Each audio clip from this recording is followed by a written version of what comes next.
Welcome to MH maths channel. 8ஆம் வகுப்பில் பயிற்சி 1.3 4வது சம் பாருங்கள். கொஷின் பார்க்கலாம். விகிதமுறு எண்களுக்கான a × b + c சமம் a × b + a + c என்ற பங்கீட்டு பண்பினை a, b, c ஆகிய விகிதமுறு எண்களுக்கு சரிபார்க்கவும் அப்படின்னு கொடுத்துருக்குறாங்க. a, b, c கொடுத்துட்டாங்க, ஃபார்முலாவும் கொடுத்துட்டாங்க. நாம் அதில் சரி பார்க்கணும் ரெண்டும் சமமாக வருதா அப்படின்னு. ஓகேங்களா, ஃபார்முலா கொடுத்துட்டாங்க, பிரச்சனை கிடையாது. ஆனால் இது வரைக்கும் நம்ம போட்டது அடைவு பண்பு, பங்கீட்டு பண்பு, சேர்ப்பு பண்பு அப்படின்னு கொடுத்துட்டாங்க. அப்படின்னா ஃபார்முலாவை நாம் தான் ஞாபகம் வச்சுக்கணும், மறந்துடக்கூடாது. ஓகேங்களா, இந்த பங்கீட்டு பண்பும் ஞாபகம் வச்சுக்கோங்க, ரொம்ப ரொம்ப ஈஸி தான். ஃபஸ்ட்டு வந்து பெருக்கல், அதுக்கு அடுத்தது கூட்டல், அப்புறம் a × b, அடுத்தது ப்ளஸ் போட்டுக்கிறோம், a இங்கே என்ன கொடுத்துருந்தோம், பெருக்கலுக்கு வந்திருக்கணும், தப்பாக கொடுத்துட்டாங்க. a × c மாற்றிக்கோங்க. அதை பார்த்து அப்படி எழுதிட்டேன். இங்கே வந்து பெருக்கல் வரும். ஓகேவா, இப்போ போடலாமா? நான் ஃபஸ்ட்டு சமக்குறிக்கு இந்த பக்கம் இருக்கிறத நான் போட்டு காமிக்கிறேன், அதுக்கப்புறம் அதை பார்த்துக்கலாம். இப்போ a × b + c, a என்ன இருக்குது, -1/2 இன்ட்டு b பாருங்கள் 2/3 ப்ளஸ் c வந்து என்னது -5/6. ரெண்டும் பக்கத்தில் வரக்கூடாது, இந்த ப்ராக்கெட் போட்டாச்சு. அது டிஃப்ரென்ஸ் காமிக்கிறதுக்காக இந்த ப்ராக்கெட் போடுறேன். இப்போ அடுத்தது பாருங்கள், -1/2 இன்ட்டு அடுத்து என்ன வரும், 2/3 ப்ளஸ் இன்ட்டு -5/6. ஓகேவா, நீங்கள் இந்த சைடு போட்டுகிட்டே வந்தாலும் ரைட்டு தான். சரி, ஒன்று முடிச்சிடலாங்கிறதுக்காக நான் போடுறேன். இப்போ -1/2 போட்டுக்கிட்டேன். இப்போ பாருங்கள், 2 வேறு வேறையாக இருக்கா. அப்படின்னா இங்கே எதால் பெருக்கலாம், 2ஆல் பெருக்கலாம். அப்படின்னா மேலே எதால் பெருக்கணும், 2ஆல் பெருக்கணும். அப்படின்னா 3 2 6, 2 2 4, -5/6. ஓகேவா, இப்போ அடுத்தது -1/2 அப்படியே வச்சுக்கிறேன். இப்போ பகுதி 2 ஒன்றா இருக்குது, 4 - 5. இப்போ அடுத்தது -1/2 இன்ட்டு பாருங்கள், கழிச்சிட்டு பெரிய நம்பருக்குரிய என்ன வரும், -1/6. இப்போ மைனஸ் இன்ட்டு மைனஸ் என்ன ஆயிரும், ப்ளஸ். 1 1 1, 6 2 12. சார் நான் இந்த பக்கம் முடிச்சிட்டேன். அப்படின்னா இந்த பக்கம் போடும்போது என்ன வரணும், 1/12 வரணும். இப்போ பார்க்கலாமா, சமம் போட்டாச்சு. முதல்ல ஏவையும் பியும் பெருக்கணும். ஏ என்னது, -1/2 இன்ட்டு பியோட மதிப்பு 2/3. அடுத்து என்ன குறி, ப்ளஸ்ஸு. அடுத்து ஏவையும் சியும் பெருக்கணும். ஏ என்ன இருக்குது, 1/2. அடுத்தது சி மறந்துடக்கூடாது, சி வந்து என்ன இருக்குது, -5/6. இப்போ அடித்து போட முடிஞ்சால் அடித்து போடுங்க. இப்போ பாருங்கள், 2யும் அடிச்சிடலாமா, இங்கே எதுவும் அடிக்க முடியாது. இப்போ பார்த்தீங்கன்னா இங்கேயும் 1 இருக்குது, இங்கேயும் 1 இருக்குது. ஓர் 1 1, ஓர் 3 3, ப்ளஸ் இங்கே மைனஸ் இருக்குது, இங்கே ப்ளஸ் இருக்குது. அப்படின்னா ப்ளஸ் இன்ட்டு மைனஸ் என்னது, மைனஸ். அடுத்து இங்கே என்ன குறி இருக்குது, ப்ளஸ்ஸு. இது எதுவுமே பண்ண முடியாது. அப்படின்னா நேராக பெருக்கிக்கணும். ஓர் 5 5, 2 6 12. இப்போ இங்கே ப்ளஸ் இன்ட்டு மைனஸ் மைனஸ். அப்புறம் என்ன போட்டுக்கணும், நம்ம ப்ராக்கெட் போட்டுக்கணும். ஓகேங்களா, இப்போ இந்த ப்ராக்கெட் எடுக்கிறதுக்காக என்ன பண்ணலாம், -1/3 ப்ளஸ் இன்ட்டு மைனஸ் -5/12. ஓகேவா, இந்த சமக்குறி நேராக வர மாதிரி பார்த்துக்கோங்க, அப்போ தான் உங்களுக்கு புரியும். இப்போ என்ன பண்ணணும்னா, இங்கே 3 இருக்குது, இங்கே 12 இருக்குது. இப்போ இங்கே 12 வரணும்னா 3ஆம் வாய்ப்பாட்டில் 12 வரும்ல, எத்தனை டைம், இங்கேயும் 4ஆல் பெருக்கணும், இங்கேயும் 4ஆல் பெருக்கணும். அப்படின்னா 3 4 12, ஒரு 4 4. இங்கே என்ன குறி, மைனஸ். அடுத்து இங்கே என்ன இருக்குது, -5 என்ன இருக்குது, 12. ஓகேவா, பாருங்கள், இதில் ஒரு தப்பு பண்ணியாச்சு. என்ன அப்படின்னா, ஏவோட மதிப்பு என்னது, மைனஸ் இல்லையா, ஏவோட மதிப்பு மைனஸ். அப்படின்னா -1/2 இன்ட்டு -5/6. அப்படின்னா மைனஸ் இன்ட்டு மைனஸ் என்ன ஆயிரும் நம்மளுக்கு, ப்ளஸ்ஸு. அப்படின்னா இங்கே என்ன குறி நம்மளுக்கு வந்துடும், ப்ளஸ் வந்துடும். ஸோ நீங்கள் இதில் தப்பு வந்தாலும் நம்ம கண்டுபிடிச்சிடலாம். ஏன்னா ஆன்சர் 2 எப்படி இருக்கணும், நம்மளுக்கு சமமாக இருக்கணும். அதுக்கடுத்து எப்படி எழுதலாம், -4 + 5/12. ஓகேங்களா, இப்போ அடுத்தது என்னது, கழிச்சிட்டு பெரிய நம்பர் குறி என்னது, ப்ளஸ்ஸு. கழிச்சோம்னா 5ல் 4 போயிடுச்சுன்னா 1. அப்படின்னா 1/12. அப்படின்னா ரெண்டுக்குமே நம்மளுக்கு ஆன்சர் சரி. ஓகேவா, அப்படின்னா வந்து என்ன சொல்லியிருக்கிறாங்க, பங்கீட்டு பண்பினை இந்த விகிதமுறு எண்களுக்கு சரி பார்க்கும் அப்படின்னா பங்கீட்டு பண்பு உண்மை அப்படின்னு எழுதிக்கலாம். ஸோ அப்புறம் என்ன எழுதலாம், இந்த விகிதமுறு எண்களுக்கு பங்கீட்டு பண்பு உண்மையாகும் அப்படிங்கிறத எழுதிக்கலாம். ஓகேங்களா, ரொம்ப ரொம்ப ஈஸி. கரெக்டாக ப்ராக்கெட் பார்த்து கரெக்டாக போட்டுட்டிங்கன்னா போதும். அப்புறம் குறி நல்லா பார்த்துக்கோங்க. ஓகேங்களா, ஓகே. நீங்கள் ஒரு தடவை வீடியோவை தெரியல அப்படின்னா ஒரு தடவை நல்லா சம்ம ஒரு தடவைக்கு 2 தடவை பார்த்துட்டு அப்புறம் பாஸ் பண்ணி வச்சுட்டு போட்டு பாருங்கள், அப்போ தான் உங்களுக்கு புரியும். சும்மா கண்ணில் பார்த்தோம் அப்படின்னா மேக்ஸ் வந்து புரியாது. எந்த அளவுக்கு நீங்கள் திரும்ப திரும்ப போட்டு பார்க்குறீங்களோ அந்த அளவுக்கு தான் வந்து நம்ம மேக்ஸில் நல்லா ஞாபகம் வச்சுக்க முடியும். ஓகேங்களா? அடுத்த சம் பார்க்கலாம். பாருங்கள், 5வது சம் பாருங்கள். கூட்டல் மற்றும் பெருக்கலுக்கான சமணி பண்பினை 15 மற்றும் 19 15/19 மற்றும் -18/25 ஆகிய விகிதமுறு எண்களுக்கு சரிபார்க்கும். 2 எண் கொடுத்துட்டாங்க. ஓகேங்களா? இந்த நம்பருக்கும் பார்க்கணும், இந்த நம்பருக்கும் பார்க்கணும். சமணி பண்பு கூட்டல் பெருக்கலுக்காக. ஓகேங்களா?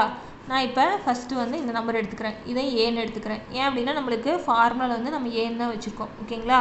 இப்போ நம்மளுக்கு என்ன ஃபார்முலா அப்படின்னா 0 + a = a. அடுத்து என்ன வரணும்? a + 0. ஓகேவா? இதுதான் வந்து ஃபார்முலா.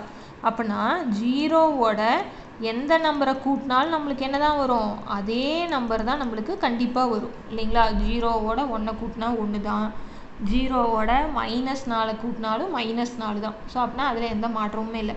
அப்படின்னா 0வோட 15/19 கூட்டினாலும் நம்மளுக்கு என்ன தான் வரும்? 15/19 தான் வரும். அப்படின்னா 15/19 + 0. ஸோ இதுதான் வந்து நம்மளுக்கு சமணி பண்பு. அதே மாதிரி இங்கேயும் அதே தான். 0 + a = a a + 0. அப்புறம் என்ன எழுதலாம்? 0 + a வந்து என்னது? -18/25. ஸோ குறி ரெண்டும் பக்கத்தில் வரக்கூடாதுனால நம்ம என்ன பண்ணிக்கலாம்? ப்ராக்கெட் போட்டுக்கலாம். இப்போ அடுத்து a என்ன வரும்? -18/25 a வந்து -18/25 + 0. நம்மளுக்கு இதுதானே வரும். ஸோ இங்கே வந்து ப்ளஸ் இன்ட்டு மைனஸ் என்ன போட்டுக்கலாம்? -18/25. அப்புறம் என்ன தான் வரும் நம்மளுக்கு? -18/25 தான் நம்மளுக்கு வரும். அதில் எந்த மாற்றமுமே இல்லை. ஓகேங்களா? இப்போ இதே வந்து பெருக்கலுக்கு நம்ம போடும். இது வந்து கூட்டல். அடுத்தது பெருக்கலுக்கு அதே மாதிரி a வந்து 15/19 தான். இந்த கணக்குக்கும் -18/25 தான். அதுக்கு என்ன ஃபார்முலா நம்மளுக்கு பெருக்கலுக்கு? 1 × a = என்ன தான்? a. அடுத்து a × 1. ஸோ நல்லா ஞாபகம் வச்சுக்கணும். கூட்டல் சமணினா 0, பெருக்கல் சமணினா 1ங்கிறத ஞாபகம் வச்சுக்கிட்டிங்கன்னா உங்களுக்கு தப்பே வராது. அப்படின்னா 1ஓட 15/19 பெருக்குனாலும் என்ன தான் வரும்? 15/19 தான் நம்மளுக்கு வரும். அதில் எந்த மாற்றமுமே இல்லை. ஓகேங்களா? அதே மாதிரி 1 × -18/25 = -18/25 தான். பாருங்கள், 1ஓட பெருக்கணும்னா நம்மளுக்கு அதே தான் வரும். ஸோ இதுதான் நம்மளுக்கு ஃபார்முலா. என்ன எப்படி வந்துருச்சு? நம்மளுக்கு சமமாக வந்துருச்சு, வேறு எதுவுமே கிடையாது. ஓகேங்களா? அவ்வளோதான் சம்மு. ஸோ அப்படின்னா கூட்டல் சமைனா 0, பெருக்கல் சமைனா 1ங்கிறத ஞாபகம் வச்சுக்கணும். இப்போ அடுத்து சம் பாருங்கள். 6வது சம்மு. கூட்டல் மற்றும் பெருக்கலுக்கான நேர்மாறு பண்பினை -7/17 மற்றும் 17/27 ஆகிய விகிதமுறு எண்களுக்கு சரிபார்க்கவும் கொடுத்துருக்காங்க. ஸோ நேர்மாறு பண்புனா என்ன ஞாபகம் வச்சுக்கணும். பாருங்க, இப்போ a எடுத்துக்கிறோம், இதுவும் a, ஏன்னா ரெண்டுமே தனித்தனி சம்மு. ஓகேங்களா? இப்போ நேர்மாறு பண்பு கூட்டலுக்கு நம்மளுக்கு என்ன ஃபார்முலான்னு பார்த்தீங்கன்னா a + -a = 0. அடுத்தது -a + a. ஓகேவா? அதாவது கூட்டல் சமம்னா நம்மளுக்கு 0 வரணும். அப்படின்னா ஒரு நம்பரோட எதிர்குறி ப்ளஸ்ஸாக இருந்ததுன்னா மைனஸ், மைனஸாக இருந்தால் ப்ளஸ்ஸு, கூட்டினோம்னா நம்மளுக்கு என்ன வரணும்? 0 வரணும். இப்போ பாருங்கள், a இருக்குது, எதில் இருக்குது? நம்மளுக்கு மைனஸில் இருக்குது. அப்படின்னா நம்ம ப்ளஸில் போட்டோம்னா நம்மளுக்கு ஆன்சர் என்ன வந்துடும்? 0. இப்போ ப்ளஸ் ஒன்றுனா -1 கழிச்சோம்னா நம்மளுக்கு என்ன வரும்? 0. இப்போ -2னா பாருங்கள், -1 + 1 தான் நம்மளுக்கு என்னது? 0. இப்போ 1 - 1னா நம்மளுக்கு 0. அப்படின்னா மைனஸ் இருந்துச்சுன்னா நம்மளுக்கு என்ன எடுத்துக்கணும்? ப்ளஸ்ஸு. இப்போ இதே அப்படி மாற்றி எழுதலாங்களா? அப்புறம் என்ன எழுதுவீங்க? -7/17 எப்படி எழுதணும்? +7/17. இதுதான் வந்து கூட்டல் பண்பு. அதே மாதிரி இங்கே என்ன எழுதுவீங்க? ஃபார்முலா a + -a = 0 சமம் -a + a. அப்படின்னா a என்ன கொடுத்துருக்குறாங்க?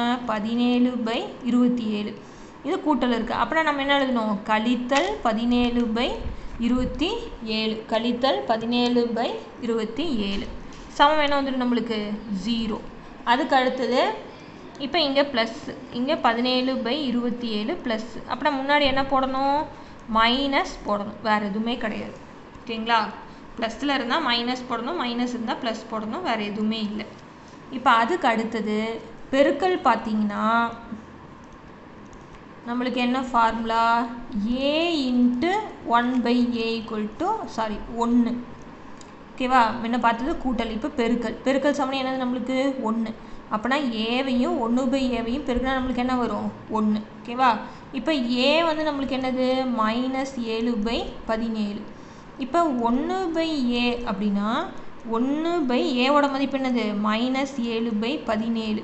இப்போ இதை தலைகீழ போட்டோம்னா என்ன வரும், 17/-7 நமக்கு என்ன ஆயிரும், மாறிடும். அப்போனா ஏங்கிற இடத்துல என்ன போடணும், 7/17 இன்ட்டு இது வந்து என்னது 1/a. 1/aங்கிற இடத்துல என்ன போடணும், 17/-7. அப்போனா மைனஸ் மைனஸ் கேன்சல் ஆயிரும், 7 7 கேன்சல் ஆயிரும், 17 17 கேன்சல் ஆயிரும். ஒரு 17 17, ஒரு 7 7. அப்போனா ஒரு 1 1. நம்மளுக்கு என்ன வந்துருச்சு, நம்மளுக்கு 1. அதே மாதிரி 1/aவையும் ஏவையும் பெருக்கினா நம்மளுக்கு என்ன தான் வரும், நம்மளுக்கு ஆன்சர் 1 தான் வரும். ஓகேங்களா? அதே மாதிரி இந்த சம் பாருங்கள், a = 17/27. அப்படின்னா 1/aன்னா என்ன வரும், தலைகீழ போகும், வேறு எதுவுமே கிடையாது, இதனுடைய தலைகீழி. இப்போ a இன்ட்டு 1/a போடுறோம். a வந்து என்னது நம்மளுக்கு 17/27. 1/a என்னது 27/17. எல்லாம் என்ன ஆயிரும், கேன்சல் ஆகி நம்மளுக்கு 1 வந்துடும். ஓகேங்களா? ஸோ நேர்மாறுனா பெருக்கல்னா 1, கூட்டல்னா நம்மளுக்கு 0 வரணும். அவ்வளோதான் சம், வேறு எதுவுமே கிடையாது. ரொம்ப ரொம்ப ஈஸியும் கூட. ஓகேங்களா? புரிஞ்சுதா? ஸோ இந்த சம்மோட இந்த பயிற்சி முடிஞ்சுது. அடுத்தடுத்த பயிற்சி பார்க்கணும், சேனலை சப்ஸ்கிரைப் பண்ணிக்கோங்க. தேங்க்யூ.